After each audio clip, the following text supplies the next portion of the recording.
കൂട്ടുകാരിൽ നിന്നും ബന്ധുക്കളിൽ നിന്നുമൊക്കെ പരസ്യമായ അവഹേളനവും പരിഹാസവും നേരിട്ടവരാണ് നമ്മളിൽ പലരും. അങ്ങനെ മനസ്സിനേറ്റ മുറിവ് ഉണങ്ങാൻ ഒരല്പം പ്രയാസമല്ലേ? ഒന്ന് ചിന്തിച്ച് നോക്കിക്കേ.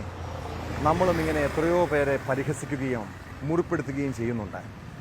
കൂട്ടത്തിൽ ഏറ്റവും സാധുവിനെയായിരിക്കും എല്ലാവരും ഇങ്ങനെ കളിയാക്കുന്നത്. പ്രതികരിക്കാൻ ശേഷിയില്ലാത്തതിനാൽ അവൻ ചിലപ്പോൾ നിശബ്ദനായി നിന്നിട്ടുണ്ടാകും. എന്നാൽ അവൻ്റെ ആ നിശബ്ദതയെ ഭയപ്പെടണം. പ്രതികരിക്കാൻ അവന് കരുത്തുണ്ടാകുന്നൊരു ദിവസം വരും.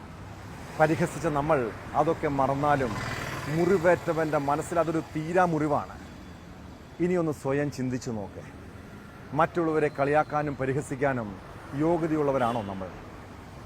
നല്ല വാക്കുകൾ പറഞ്ഞ് മറ്റുള്ളവരെ സ്നേഹത്തോടെയും കരുതലോടെയും കണ്ടാൽ രക്തച്ചൊരിച്ചിൽ ഒഴിവാക്കാൻ കഴിയും. അങ്ങനെ മറ്റുള്ളവർക്ക് സന്തോഷം പകരുന്നതാകട്ടെ നമ്മുടെ ജീവിതം.